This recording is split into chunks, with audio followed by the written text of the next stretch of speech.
grâce aux indulgences, les péchés des catholiques vivants ou au purgatoire pourraient être pardonnés.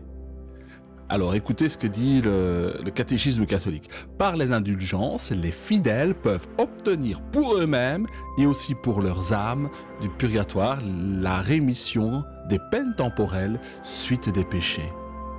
Alors voici la définition des indulgences telle qu'elle est indiquée par le catéchisme. Écoutez bien ça. Ça n'a rien à voir avec les Écritures saintes. L'indulgence est la rémission devant Dieu de la peine temporelle due pour les péchés dont la faute est déjà effacée. Vous entendez? Donc il faut pardonner des fautes qui sont déjà effacées et c'est l'Église qui a le pouvoir. Rémission que le fidèle bien disposé obtient à certaines conditions déterminées par l'action de l'Église. L'Église, c'est l'Église catholique romaine, laquelle, en tant que dispensatrice de la rédemption, distribue et applique par son autorité le trésor des satisfactions du Christ et des saints. Donc, le système catholique romain a la gestion du salut. C'est comme si Jésus a expié des péchés. Maintenant, c'est l'Église catholique qui a le capital et qui peut décider à qui elle pardonne et à qui elle pardonne pas. C'est pas du tout comme ça que ça fonctionne. Et je vous assure, c'est une hérésie. Nous trouvons ici devant une définition bien alambiquée. Oui, c'est tordu, hein. Il faudrait beaucoup développer ce thème-là, cette partie-là, pour arriver à expliquer tout le mécanisme des indulgences qui est lié à ce que nous nous expliquons maintenant. Disons simplement qu'il s'agit d'un système complexe reposant sur les bonnes œuvres. Parce qu'il faut payer, il faut donner des bonnes œuvres pour avoir le salut que l'Église catholique dispense. Et qu'il est tout entier inventé par des hommes.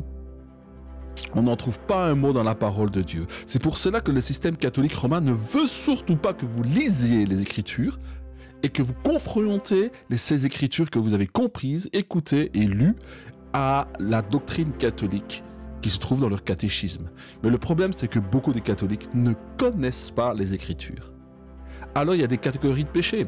Pour comprendre cette doctrine et cette pratique de l'Église, il faut avoir que le péché a une double conséquence. Le péché grave nous prive de la communion avec Dieu et par là, il nous rend incapables de la vie éternelle, dont la privation s'appelle la peine éternelle du péché. D'autre part, tout péché, même véniel, entraîne un attachement malsain aux créatures qui a besoin de purification, soit ici-bas, soit après la mort, dans l'état dont on appelle le purgatoire. Article 1472, page 384 du catéchisme catholique.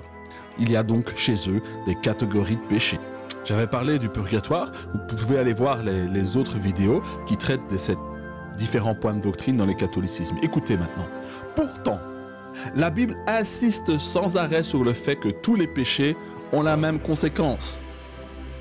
Car le salaire du péché, c'est la mort, dit l'Écriture. Mais le don gratuit de Dieu, et pas de l'Église catholique, c'est la vie éternelle en Jésus-Christ notre Seigneur. Donc, le salut est en Christ. Le salut n'est pas dans le catholicisme, ou dans le protestantisme, ou dans le mormonisme. Non, le salut est dans la relation, dans la révélation de Jésus notre Messie et notre Seigneur. Écoutez encore, puis la convoitise, lorsqu'elle a conçu, enfante le péché, et le péché étant consommé, produit la mort. Donc tout péché conduit à la mort, à la séparation avec Dieu et à la peine capitale du jugement éternel et de l'enfer. Jacques 1.15. Le péché produit toujours le même résultat, la mort. Le fait que nous les considérions comme mineurs n'y change rien. Les responsables catholiques enseignent à leurs fidèles de se faire pardonner des péchés grâce aux indulgences, alors que Christ a déjà payé le prix pour tous les péchés. Voici la bonne nouvelle. Le salut est en Christ et pas dans une institution, pas dans des représentants. Je vous ai enseigné avant tout, comme je l'avais aussi reçu, que Christ est mort pour nos péchés, selon les Écritures. 1 Corinthiens 15, 3. Oui, Dieu veut que ses enfants fassent de bonnes œuvres, mais ces bonnes œuvres sont la conséquence du salut. Elles ne sont jamais la cause. Voilà. Donc, on est sauvé, c'est parce que nous sommes sauvés et régénérés par le Saint-Esprit que nous faisons des œuvres bonnes, inspirées de Dieu, pour Dieu, à la gloire de Dieu, en faisant sa volonté. Mais les bonnes œuvres qu'un homme pourrait faire n'effaceront jamais ses péchés. Écoutez. Alors, Éphésiens 2, 8 à 10 nous dit: car c'est par la grâce, le don gratuit de Dieu, que vous êtes sauvés, par le moyen de la foi, qui est un don de Dieu. Et cela ne vient pas de vous, c'est le don de Dieu. Ce n'est point par les œuvres, afin que personne ne se glorifie, c'est-à-dire se vante. Car nous sommes son ouvrage, ayant été créés, recréés en Jésus-Christ pour de bonnes œuvres, que Dieu a préparées d'avance, afin que nous les pratiquions. Ce ne sont pas nos bonnes œuvres que nous faisons, ce sont les œuvres que Dieu a préparées d'avance pour que nous les fassions, les pratiquions, pour que la volonté se fasse au travers de nous et par Christ, à la fois à la gloire du Père. Donc être créé en Jésus-Christ signifie simplement être sauvé. Être sauvé, c'est être régénéré en obtenant le pardon des péchés et étant dépositaire de la présence de Dieu en esprit en nous, qui a renouvelé notre homme intérieur. Après qu'un être humain ait été sauvé par grâce, donc gratuit, il accomplira de bonnes œuvres. Les bonnes œuvres ne sont jamais requises pour arriver au salut. Le salut ne se mérite pas, il est un don de Dieu. Elles ne le sont pas plus pour obtenir le pardon des péchés après le salut. Les vivants peuvent-ils aider les morts? Le catholicisme enseigne aussi que les indulgences aident ceux qui sont déjà morts. Et oui, le problème, c'est que des gens se réclament du catholicisme mais ne le comprennent pas et ne l'étudient pas. Puisque les fidèles défunts en voie de purification sont aussi membres de la même communion des saints, nous pouvons les aider, entre autres, en obtenant pour eux des indulgences, de sorte qu'ils soient acquittés des peines temporelles dues pour leurs péchés. Article 1479, page 386 du catéchisme catholique romain.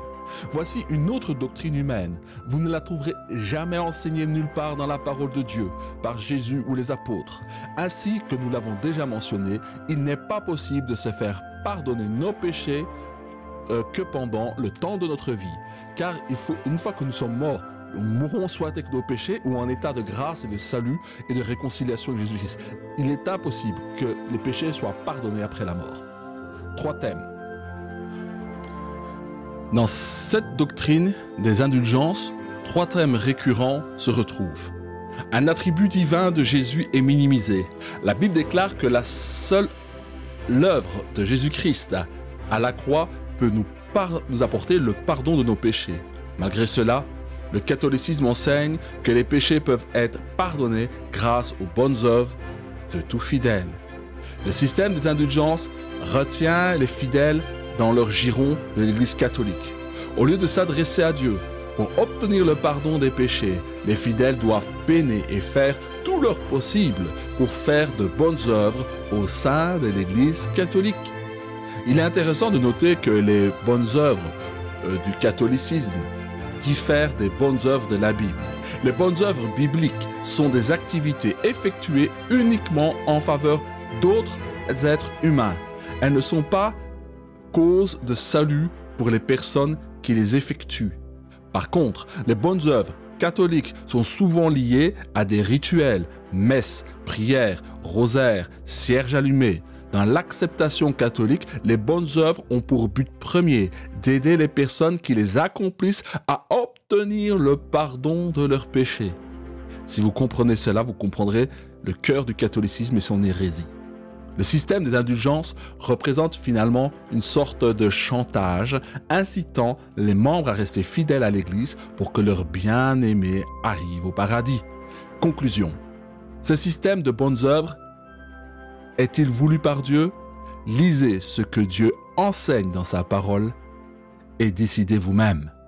Il nous a sauvés, non à cause des œuvres de justice que nous aurions faites, mais selon sa miséricorde